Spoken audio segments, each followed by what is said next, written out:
संपूर्ण जगाच्या लोकशाहीचा आणि समाज व्यवस्थेचा आधार पत्रकारितेवर आहे. समाजाला दिशा देणारी, सत्तेला जाव विचारणारी आणि जनतेचा आवाज बनणारी पत्रकारिता आज अनेक अडचणीच्या विळख्यात सापडली आहे. राजकीय दबाव, सामाजिक आव्हाने आणि बदलत्या परिस्थितीमुळे पत्रकारिता आपला मूळ धर्म गमावण्याच्या उंबरठ्यावर उभा आहे. त्यामुळे धोक्यात आलेला पत्रकारितेचा धर्म वाचविण्यासाठी सर्व पत्रकार, संपादक, माध्यम संस्थांचे प्रतिनिधी आणि पत्रकारितेशी संबंधित प्रत्येक घटकाने एकत्र येऊन संघर्ष उभारला पाहिजे. ही केवळ पत्रकारांची लढाई नसून लोकशाहीच्या अस्तित्वाची लढाई आहे, असे भावनिक आव्हान व्हॉइस ऑफ मीडिया आणि व्हीओआरएम इंटरनॅशनल फोरमचे संस्थापक तथा आंतरराष्ट्रीय अध्यक्ष संदीप काळे यांनी केले. भंडारा येथील पोलीस बहुउद्देशीय सभागृहात आयोजित विदर्भस्तरीय पत्रकार हक्क परिषद व कार्यशाळेच्या उद्घाटनाप्रसंगी ते बोलत होते. पत्रकाराच्या हक्काचे संरक्षण, माध्यमासमोरील सध्याची आव्हाने, बदलत्या माध्यमा विश्वातील जबाबदाऱ्या आणि संघटित पत्रकार सक्तीची आवश्यकता यावर त्यांनी सविस्तर मार्गदर्शन केले. या प्रसंगी सैन्यामध्ये रिटायर झाले व पत्रकारांचे गुणवंत पाल्ले यांचाही सत्कार सुद्धा या प्रसंगी घेण्यात आला. रात्रीच्या संगीतमय कार्यक्रम सुद्धा आयोजित करण्यात आला होता. कार्यक्रमाच्या प्रास्ताविक जिल्हाध्यक्ष शशिकांत भोयर, तर संचालन राहुल डोंगरे व आभार पत्रकार डीजी रंगारी यांनी केले. कार्यक्रमाला भंडारा, गोंदिया, चंद्रपूर, गडचिरोली, वर्धा जिल्ह्यातील पत्रकार उपस्थित होते.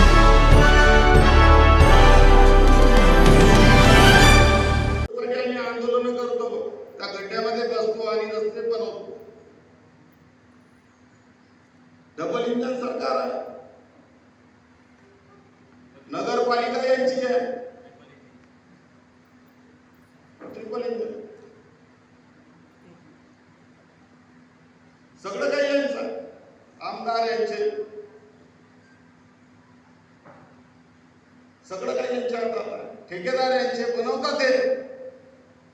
पण रस्ते का बरं ठीक होत नाही? या जिल्ह्याच्या पंचवार्षिक विकासाचा प्रोटोकॉल ते अधिकारी का नाही बनवत? डेव्हलपमेंट प्लॅन हा कुठं धूळ खात आहे?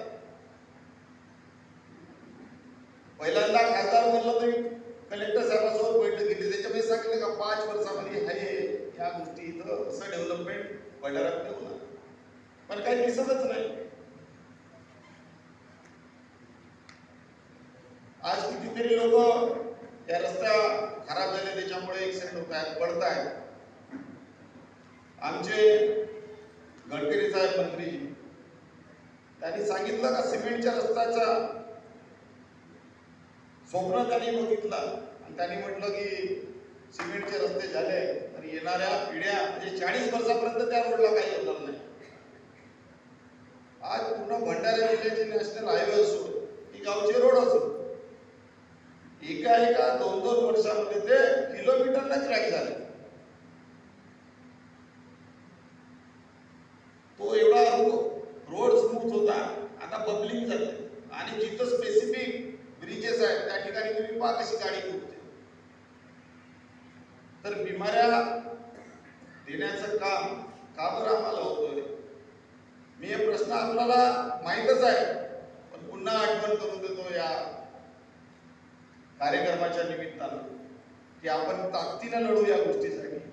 तुमचे हक्क आणि तुमच्या संरक्षण इथं राहायला पाहिजे. या गोष्टीसाठी येणाऱ्या अधिवेशनामध्ये नक्कीच मी तो प्रश्न मांडेल, हा तुम्हाला शब्द देतो. आणि आपण इथं या कार्यक्रमाच्या निमित्तानं सगळेजण इथं संकल्प करूया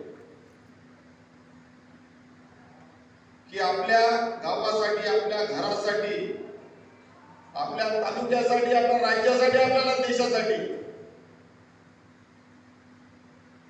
प्रत्येक राहणाऱ्या माणसासाठी जे जे चांगलं होईल ते इथं आपण करूया. आणि कोणीही दाबण्याचा प्रयत्न केला तरी आपण दाबू नये, एवढा आपण संकल्प करू. आपण इथं बोलण्याची संधी दिली त्याबद्दल आपला सगळ्यांचा धन्यवाद आणि आपला आभार व्यक्त करतो. जय हिंद, जय भारत, जय हिंद. मोबाईल बंद ठेवा. एक जास्त वेळ नाही, 10-15 मिनिटं आपण घेतो. मोबाईल बंदच करा, आपण संवाद साधूया. याच्यापैकी पत्रकार किती जण आहेत? मोस्टली सगळेजण आहेत. Very good. शशिकांत आणि त्यांच्या टीमचं मी सर्वप्रथम अभिनंदन करतो की अत्यंत स्तुत आणि चांगला उपक्रम या निमित्ताने, हक्क परिषदेच्या निमित्ताने या ठिकाणी घेतला. आमचे विभागीय अध्यक्ष व्यंकटेश आणि आत्ताच त्यांचं नाव मला कळालेलं, तो पण नाव अण्णा, यांचंही मी अभिनंदन करतो की अतिशय टोकाची भूमिका घेऊन त्यांनी मला इकडं प्रेमाने निमंत्रित केलं. त्यानंतर या विभागाचे प्रदेशाध्यक्ष सन्माननीय नरेंद्र देशमुख साहेब, आमचे नागपूरचे अत्यंत उत्साही जिल्हाध्यक्ष, आपण सगळेजण, प्रत्येकाचं मी नावं घेत नाही. असं आहे की आमच्याकडे आपल्या संस्थेमध्ये दिखावा करायची कुठली पद्धत नाही. म्हणजे आपण दिखावा करत नाही.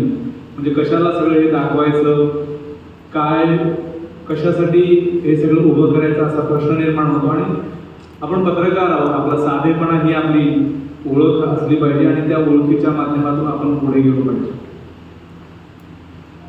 शशिकांतनी खूप छान पद्धतीने आता त्यांच्या प्रस्तावनेमध्ये सगळी मांडणी केली. शशिकांतची सगळ्यात महत्वाची गोष्ट अशी असते की जो लीड करणारा नेता असतो ना, त्याचं मन इतकं विशाल आणि मोठं पाहिजे की त्यांनी सगळ्या व्यक्तींना समावेश करून घेण्याची ताकद त्याच्यामध्ये पाहिजे. एखादा माणूस चुकीचा वागतोय लक्षात येतोय, एखादा माणूस अहंकार करतोय लक्षात येतोय, एखादा माणूस नको त्या ठिकाणी नको ते बोलतोय लक्षात येते, कोणी आपल्याला त्रास देतोय लक्षात येते, तरी त्या सगळ्या माणसांना मोठ्या मनाने माफ करून पुढे जाण्याची ताकद ज्याच्यामध्ये असतो तो खरा नेता, तो खरा लीड करणारा पदाधिकारी. आपल्या समवेत असणाऱ्या प्रत्येकाकडे ती क्वालिटी पाहिजे की इतरांना मोठ्या मनाने माफ करायचं आणि पुढे जायचं. म्हणजे व्हॉइस ऑफ मीडिया एका छोट्याशा शहरापासून सुरुवात झालेली आज 78 देशांमध्ये ही संस्था पोहोचली. 78 देशांमध्ये 7,40,000 पत्रकारांचा समूह या संस्थेमध्ये काम करतो. कुठं भांडण होत नाही, कुठं वाद होत नाही, कुठं तंटा होत नाही. त्याचं कारण असं आहे की आपण साधेपणा इतका जपलेला आहे. म्हणजे आता तुमच्याकडे बॅनर लागले, फ्लेक्स, तुम्ही सगळ्यांनी छान स्वागत केलं. म्हणजे फार कमी वेळा 99% वेळा असं होते की मी स्टेजवर असतो. तुमच्यापैकी अधिवेशनाला किती जण आले होते?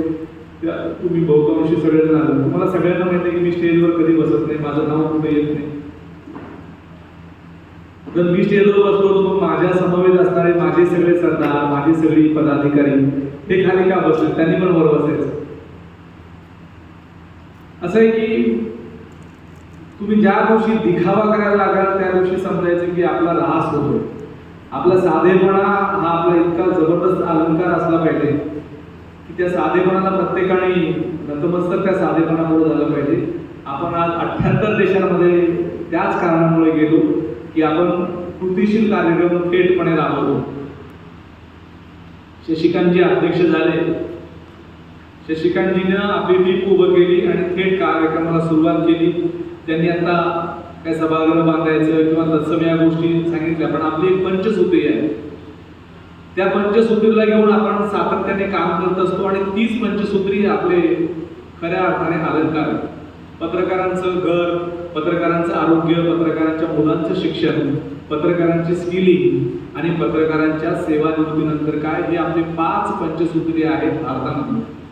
आता पाकिस्तानमध्ये वेगळी आहे, बांगलादेशमध्ये वेगळी आहे, दक्षिण कोरियामध्ये वेगळी आहे, जपानमध्ये वेगळी आहे, कोरियामध्ये वेगळी आहे, तुर्किस्तानमध्ये वेगळी आहे. वेगवेगळ्या ठिकाणच्या वेगवेगळ्या सगळ्या पंचसूत्री आहेत तिथल्या वातावरणानुसार. पण आपल्याकडे या पंचसूत्रीची फार आवश्यकता आहे आणि तीच पंचसूत्री आपण राबवतोय. कुठलाही फापड पसारा नाही, इतके क्लिअर आणि स्पष्ट आहे की आपली संस्था काय आहे, किती लोकांची टीम करायची, ती टीम काय करणार, किती जण त्याच्यामध्ये असतील, आपण कुठपर्यंत जायचं, या सगळ्या गोष्टीचा विषय आहे. आता कुठली संस्था संघटना चालवताना पैशाशिवाय पान हलत नाही. दादा एक लक्ष द्या, तुम्ही तिकडे लक्ष द्या.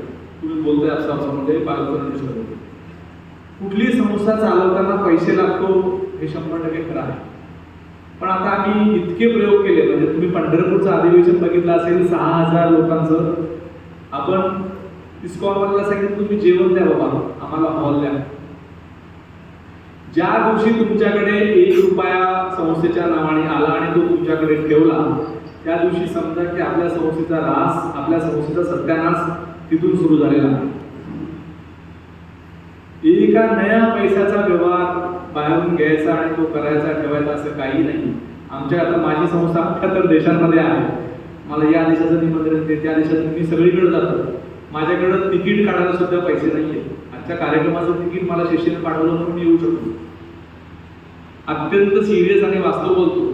ज्या दिवशी माझ्या खिशामध्ये संस्थेच्या नावाने 2 रुपये आले आणि ते मी माझ्या लेकराबाळावर खर्च केले, की समजायचं संस्था, संघटना, चळवळ तिथं मरण पावायला तिथं सुरुवात केलेली आहे.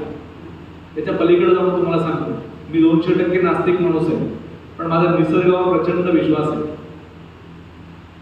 निसर्गावर माझा एवढा विश्वास आहे, मी अनेकांना सांगितलं होतं की ज्या दिवशी तुम्ही संस्थेचा 1 रुपया तुमच्याकडे ठेवाल, त्याचा तुमच्या लेकरबाळांना शाप लागेल. तुमचे लेकरबाळ चांगले निघणार नाही, त्यांचा काहीतरी प्रॉब्लेम होईल. आणि असे 10 उदाहरणं माझ्या समोर आहे. नेकी कर दर्या में फेक. तुम्ही संघटनेचा, संस्थेचा पदाधिकारी, कार्यकर्ता म्हणून जी भूमिका आतापर्यंत ज्या चळवळीने मांडली, त्याच भूमिकेमधून तुम्ही गेलात तर तुमची संस्था, तुमचं संघटन, तुमची माणसं शाबूत राहतात. आणि टिंगल टवाळी इकडच्या पण तुमच्याकडे आलेल्या बातम्या लोकांनी माझ्याकडे पाठवल्या, हे ना बाबासाहेबांना चुकले, हे ना महात्मा गांधींना चुकले, ना हे कोणालाही चुकले नाही. प्रत्येक जण चांगलं काम करणाऱ्या माणसाला लोक नाव ठेवत असतात, त्याच्याकडे लक्ष द्यायचं अजिबात गरज नाही.